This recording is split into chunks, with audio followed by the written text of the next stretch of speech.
What's up, everyone? Wanted to do a quick video to talk about the movie Straight Outta Compton.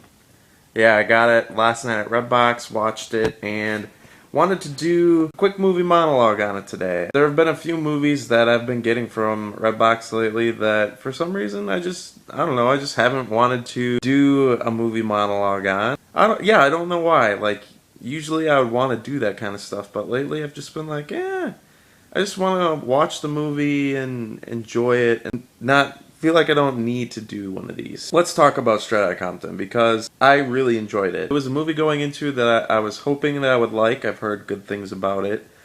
But I didn't know if it was going to be a movie for me, but I ended up really, really liking it. It's about NWA, which I knew nothing about going into the movie. I've heard a couple of the big names, but I didn't really know much about them. This movie mostly takes place in my early childhood / before I was born, so it was a little bit before my time, a little before I was really into the music scene, and so yeah, I didn't really know a whole lot about it. Plus, it's heavy hip hop rap music, which I'm not totally into, but at the same time, that didn't take me out of the movie at all. Now, one of the things that people are going to be wondering is my take on whether or not I felt like it got snubbed from the Oscars at all. And it was nominated for Best Screenplay, I think. And while I don't necessarily think that that was the Oscar that it should have been chosen for to get nominated for, but I will say that I do think it was snubbed a little bit. I mean, I feel like there were categories that this movie could have definitely competed in. Now, would I say that it would have won those categories if it was if it was nominated for them?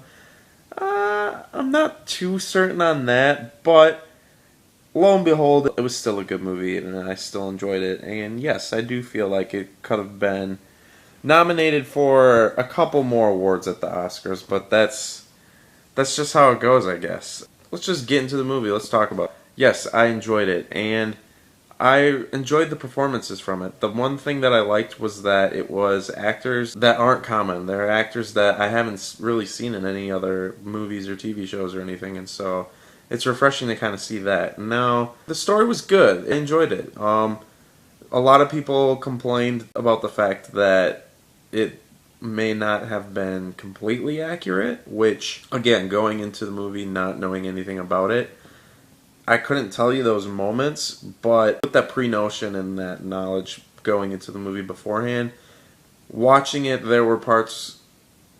Nah, there wasn't really parts. Overall, I was like watching it, wanting to believe it, but kind of, sort of, like, maybe I should take this with a grain of salt, even though I don't really want to. Which, movies shouldn't do that, and I don't know why I was doing that. So it's about NWA. And I would say that this movie was more or less the Ice Cube, Dr. Dre, Eazy-E movie, more so than NWA.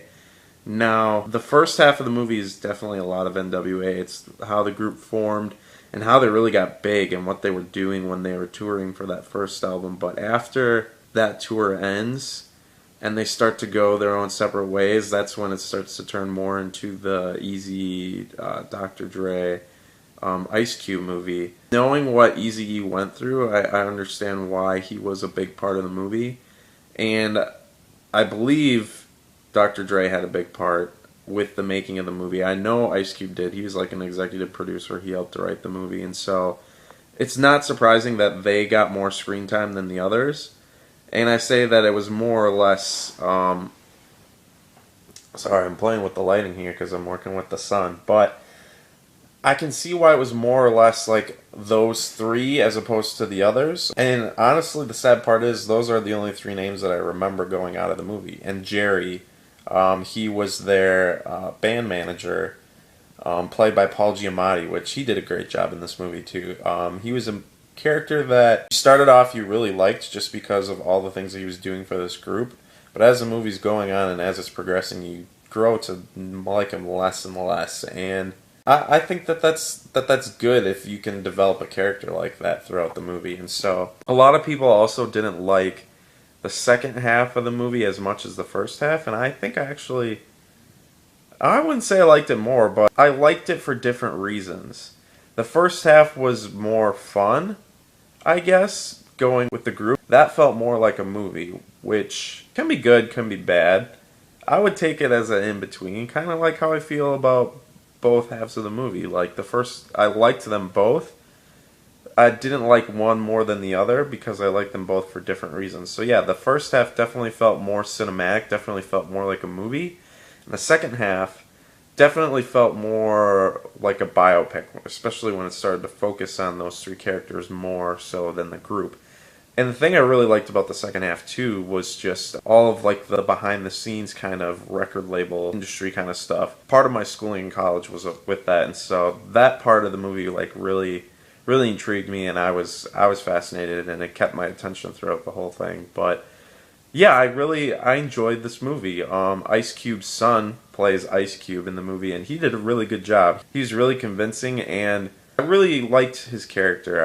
I felt you could really feel for his character. It was written really well, especially when he starts to fall out with the group and just going on his own journey and seeing that. That was really cool. Dr. Dre as well.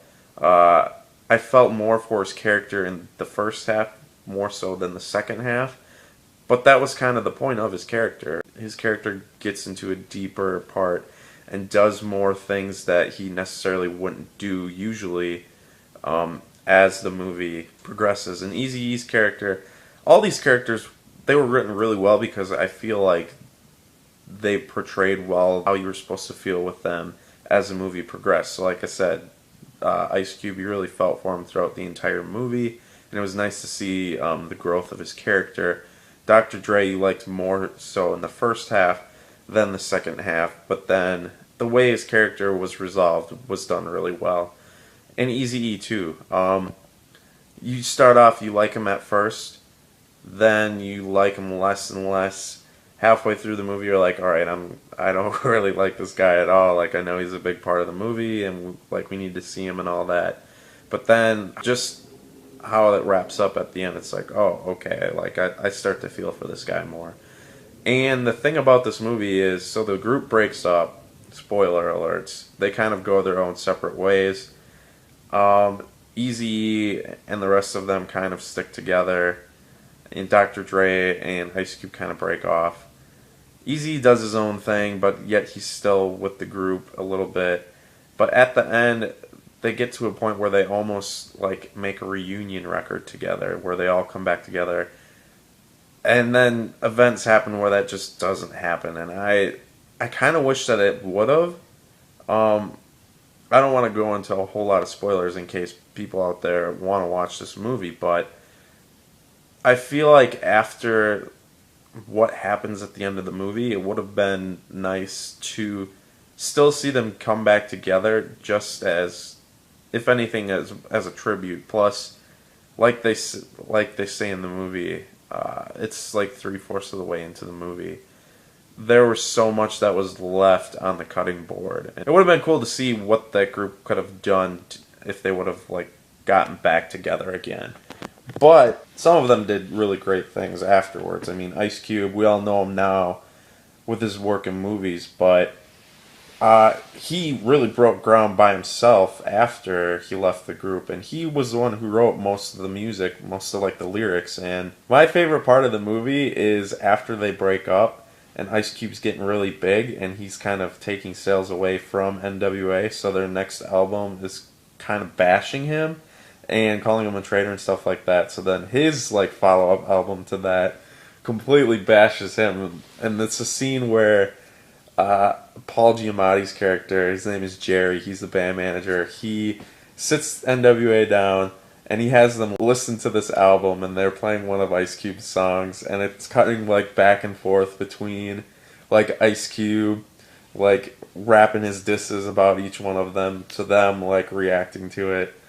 And most of them are pissed, but there's one guy in the group where he's laughing and they're like, dude, like, do you hear the shit that he's saying about you? And he's like, yeah, but it's hilarious. Like, it's true, it's funny. And so, yeah, that was my favorite part of the movie. So like I said, Ice Cube, like we know him from his movies. it's kind of cool to see how he goes from the hood to rap star to movie star. And Dr. Dre, we know he's made amazing music. If you don't know him other than his headphones beats, I mean, even that says a lot, going from the hood up to making just $1 billion company in products. So yeah, that's my take on the movie. I enjoyed it. It was good, and I'm glad that I rented it from Redbox. You can get it from Redbox now. It hasn't been there too long, so if you want to check out the movie, I would suggest that's where you go. It's not necessarily a movie that I would buy.